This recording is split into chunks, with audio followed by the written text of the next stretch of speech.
e vamos lá analisar o exercício Roscoe-Scott. Vamos lá, um exercício poderoso para bíceps braquial e braquial. Para bíceps braquial Aqui e o aluno ele braquial. vai se ajustar de acordo com a sua antropometria, seu tamanho na máquina. Se ajustou, coluna bem alinhada, seguindo todas as suas curvaturas fisiológicas e anatômicas. Ombro bem posicionado no anteparo da máquina. Cotovelo bem alinhado também no anteparo da máquina. E realiza o movimento de flexão do cotovelo na fase concêntrica e extensão do cotovelo na fase excêntrica. Vamos lá, alguns pontos a ser analisados.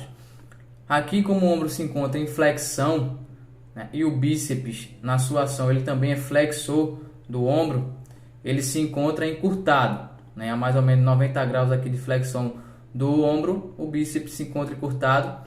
E lá no antebraço, né, como o antebraço está em supinação e o bíceps também, devido à sua ação de ser supinador, se encontra encurtado aqui também, certo? E quando realiza a flexão, que o bíceps também é flexor do cotovelo, ele se encurta ainda mais, ou seja, ele tem 3 pontos a ser avaliados. Ele está encurtado lá no ombro, devido à sua ação de ser flexor do ombro. Ele está encurtado lá no cotovelo, devido à posição de supinação do antebraço, né, da articulação radionar. E ele está mais encurtado ainda na flexão do cotovelo. Ou seja, o bíceps ele entra em uma incapacidade de produzir tensão muscular, devido a uma insuficiência ativa. E aqui o braquial ele entra poderosamente, mas o bíceps é fortemente atuante nesse movimento. Devido a esses 3 fatores que o bíceps se encontra aí nessa quase insuficiência ativa, devido à flexão do ombro, supinação lá no cotovelo e a flexão do cotovelo.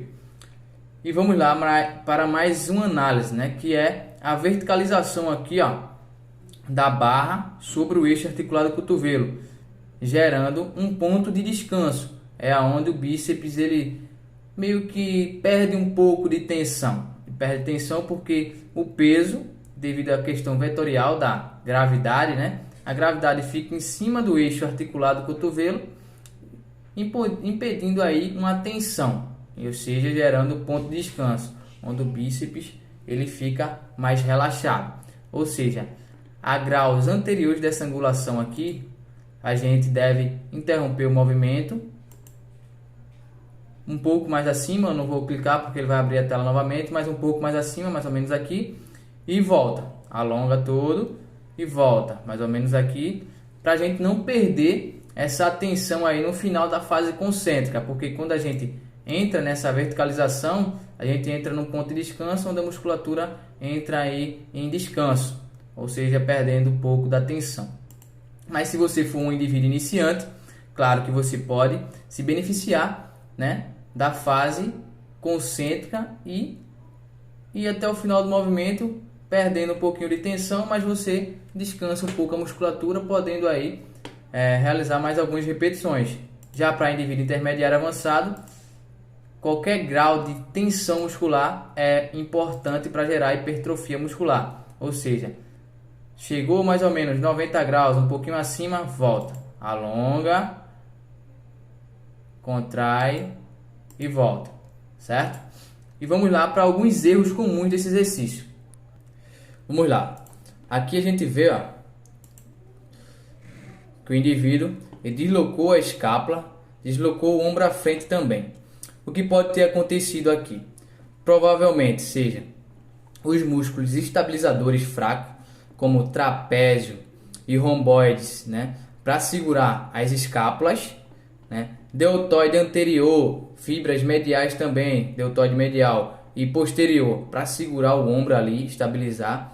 E um músculo aí que é muito importante, né, para centralizar e estabilizar a cabeça do húmero na cavidade glenoide, que é o manguito rotador. Aqui não está demonstrando ele, mas ele é composto por 4 músculos: supraescapular, redondo menor, infraespinhal e supraespinhal.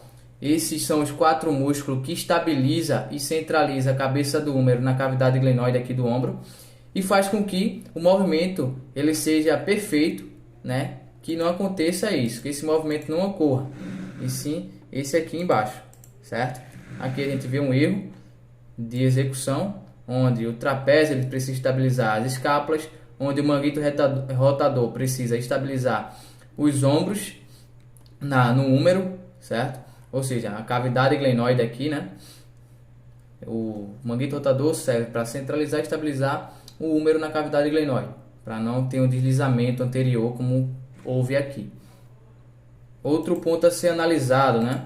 Aqui a gente vê, ó, que o indivíduo ele realmente ele está errando muito na execução. Provavelmente seja pelo músculo estabilizador? Provavelmente seja pelos manguitos rotadores que não está estabilizando também? Pelos ombros, deltoide anterior, deltoide medial e deltoide posterior? Provavelmente sim. Mas outro ponto importante, como a gente está com o peso livre, a carga vetorial, né, gravitacional é para baixo e tende a jogar o peso para baixo na velocidade de 9,831 metros por segundo ao quadrado. E isso faz com que, se a carga estiver um pouco elevada, aconteça esse erro de execução. A gente vê aí, o indivíduo ele não consegue alongar o cotovelo e joga o ombro para frente, gerando a tensão no ombro, perdendo o movimento. Uma execução errônea, errada da técnica, a gente vê que está muito pesado para o aluno. O aluno ele estabiliza, mesmo assim, ele não consegue subir o peso. Estabilizou o músculo atrás, mas ele não consegue subir porque o peso está muito alto. E ao trocar, né, a diminuir a carga, o aluno ele vai conseguir realizar o movimento perfeitamente. Ou seja, para aqueles alunos que querem priorizar a carga, quer só colocar peso e fazer o exercício errado, você pode provocar aí a longo prazo uma lesão nas suas articulações, tanto do ombro como das escápulas, da coluna vertebral, ok? Então, sempre pense antes de fazer o exercício.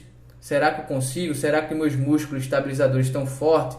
Será que eu consigo realizar realmente esse exercício? Isso deve ser pensado, deve ser analisado entre o professor e o aluno, certo? Agora, para você que quer uma informação superficial, onde uma dica de Instagram de 30 segundos já é o suficiente para você aprender, né, sobre tudo isso que eu demonstrei aqui, não vai encontrar aqui, certo? Aqui a gente tem uma análise bem detalhada, bem elaborada, bem estruturada, onde a gente coloca a cabeça para pensar, onde a gente raciocina o exercício, raciocina a prescrição do exercício. Porque eu poderia chegar para o meu aluno e passar uma rosca direta para ele fazer e não avaliar esses músculos que são estabilizadores, né? Vai o aluno estar com o ombro fraco, ele fica deslocando o ombro para frente na hora de fazer o exercício, mesmo com a carga leve. Vai o aluno estar com o manguito rotador fraco, e toda vez que ele faz, ele sente que o ombro vai deslocar para frente. O trapézio também, ou os romboides que estão ali enfraquecidos.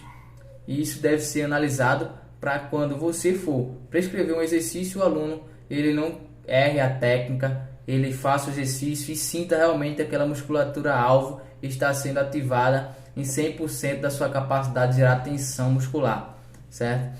E isso é a treino, entendeu? Prescrever exercício, eu vi que o aluno estava errando, vai lá e corrige os músculos que são estabilizadores também, fortifica ele, para quando você for fazer novamente o exercício, o aluno consiga executar com perfeição, certo? E é isso, para você raciocinar o exercício, né, pegar uma dica de 30 segundos e colocar em prática. Você tem que elaborar por onde eu começo, enfim, é horas bunda, mano. Você vai sentar a bunda na cadeira e vai estudar e vai ter a sua própria linha de raciocínio, não é receita de bolo, você pegar uma coisa pronta, vai lá e passa. Não, você vai ter que estudar, você vai ter que elaborar suas ideias e você vai ter que chegar a uma conclusão.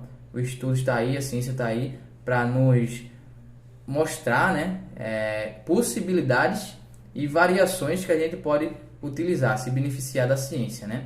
Não ideias infundidas e empíricas. Apesar que o senso comum, né, as ideias são tiradas deles, mas agora a gente tem a ciência que está colaborando para a nossa performance melhorada, ok? É isso, tamo junto.